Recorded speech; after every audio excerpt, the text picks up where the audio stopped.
Eu sou também, igualmente, doutora em História, tive a oportunidade de fazer um pós-doutorado aí na Universidade do Porto, junto com o professor Luiz Alberto Marques Alves, que eu sei que está aqui muito gentilmente, não é, com a sua turma, nos acompanhando. Queria agradecer mais uma vez aos meus colegas, ao Gerson, pela sua intervenção. E queria dizer para vocês que no meio do caminho eu mudei, não é, o tema da minha apresentação. Eu que também falaria sobre imagens e imagens de propaganda na ditadura militar, me senti bastante impactada não só pela pandemia, mas pela emergência de um governo de extrema-direita que acossa diariamente os historiadores e historiadoras brasileiros a pensar, não é, qual é a função social e política da história. Por isso, eu propus esse tema, História Pública, Educação Histórica e Novas Mídias num tempo presente convulsionado. Né? Num tempo presente que é convulsionado não só na experiência brasileira, porque a pandemia, obviamente, ela está aí num caráter planetário. Mas mais do que a pandemia, para alguns países, a gente vê a emergência de governos de extrema-direita, que agora sofreram um abalo com a derrota do Trump e a vitória do Biden, mas também de movimentos de extrema-direita que voltam ao espaço público, não é, promovendo aí uma onda de anti-intelectualismo, de descrença na ciência e de negacionismo. Eu queria lembrar que em 2016 o dicionário da Oxford definiu como palavra do ano o conceito de pós-verdade. Foram 20 milhões de citações em inglês, 11 milhões de citações em espanhol e 9 milhões de citações na língua portuguesa.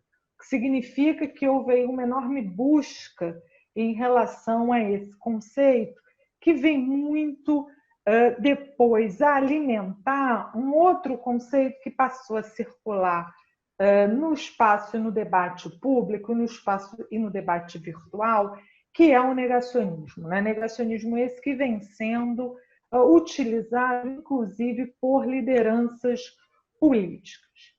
E aí, o que é educação histórica, o que é história pública e o que as novas mídias nos colocam enquanto desafios, não é? Diante dessa revolução de ordem cultural, econômica e política que vem transformando definitivamente o espaço público, né? Criando uma nova ágora que, no entanto, vai excluindo o outro com o clique virtual e vai favorecendo a cultura do ódio e da intolerância. E qual é o nosso papel, então, enquanto historiadores, enquanto professores de história? Como lidar com isso? Primeiro, a gente precisa historicizar a nossa função social e política. Ela não é dada, ela não é um espaço consensual, ela é sempre um espaço conflagrado, mas eu acho que refletir sobre a nossa função nos coloca o desafio constante de recortar, inclusive, os nossos objetos, as nossas aulas, os nossos currículos e o nosso lugar e o lugar da nossa atuação profissional. Bom, a história-disciplina, não é tal como a gente entende no mundo moderno, ela vai nascer ali no século XIX, muito associada à emergência do Estado-nação moderno, e ela tem, portanto, um objetivo muito claro, né? Ajudar a construir uma história nacional, política, amplamente compartilhada, que fosse capaz de tornar o ex-súdito do antigo regime num cidadão com sentimento de pertencimento a um Estado soberano. E aí essa nossa história é uma história descritiva, narrativa, que vai privilegiando os heróis nacionais, os acontecimentos singulares, a construção do Estado, dos atores que ocupam esse Estado, os acontecimentos épicos, ou seja, aquela nossa tradicional história linear, política, singular, não é? Fundamentada nos teóricos metódicos e que vão aí ocupar a historiografia ao longo do século XIX até o início do século XX, quando você começa a ter um movimento de repensar o papel da história. Mas, sem sombra de dúvida, a gente vai ter aí um momento de inflexão na função social do historiador, que vai ser a marca das duas grandes guerras, não é? Que invade a cultura de memória no pós-45, para usar um conceito do Andreas Hilsen, e que, diante do Holocausto, vai colocar a questão da democracia e dos direitos humanos, não é, no lugar dessa ênfase no Estado e no nacionalismo, sobretudo para nós, historiadores. E aí a gente deve entender esse momento pós-45 como um momento rico dessa discussão do valor da democracia. A gente tem a independência da África e Ásia, expondo o colonialismo e o racismo dos países europeus.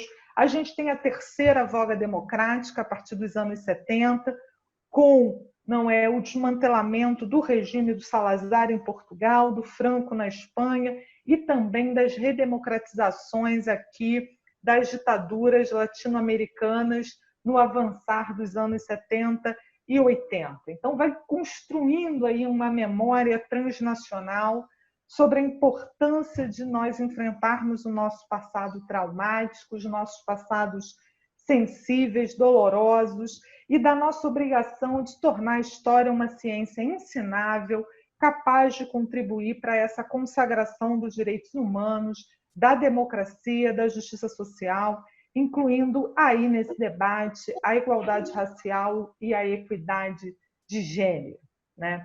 Residiria aí, portanto, a nova função da história. Ao invés de construir o Estado-nação como seus grandes homens, a gente deveria consolidar a importância da democracia e dos direitos humanos. E eu diria que o período de 80 a 2010 pareciam ter consagrado essa democracia, sobretudo no Ocidente, não é? Os fundamentalismos religiosos eram identificados apenas com o mundo não ocidental. O Ocidente teria se consagrado pelos valores da democracia, ainda que partes do globo vivessem aí uma profunda desigualdade social, o Brasil é um desses marcos, não é? Da emergência de novos movimentos sociais, o movimento feminista, o movimento negro, o movimento ambiental, de políticas sociais reparativas e inclusivas e, obviamente, um processo de integração econômica e circulação de pessoas e mercadorias jamais visto. A ciência e a tecnologia pareciam ter sido finalmente consagradas. E o historiador, nesse momento, tinha o conforto de livremente, escolher os mais diversos e variados temas, muitas vezes marcados por questões até pessoais e de gostos individuais ou de modismos da área.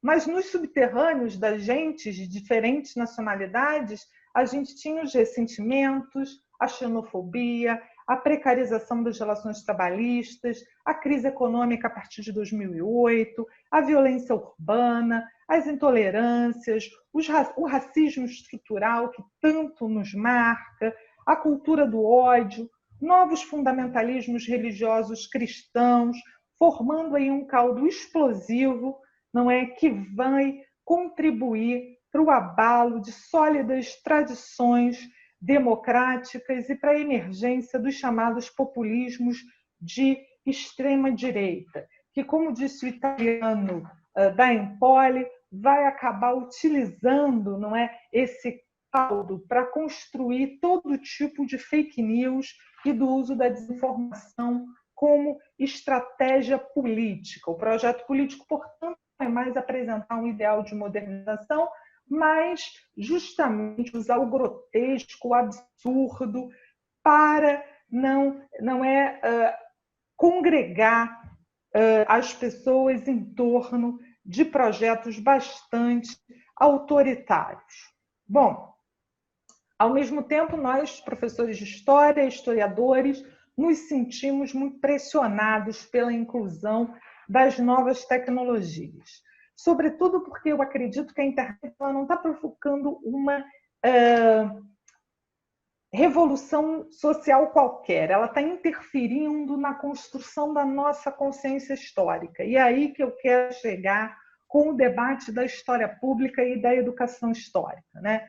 A educação histórica, muito baseada nos trabalhos do alemão John Husen, mas também nos trabalhos produzidos por ingleses e por portugueses, e daí eu destaco a professora Isabel Barca, o professor Luiz Alberto Marques Alves, vem se dedicando à questão da aprendizagem histórica e à questão da consciência histórica.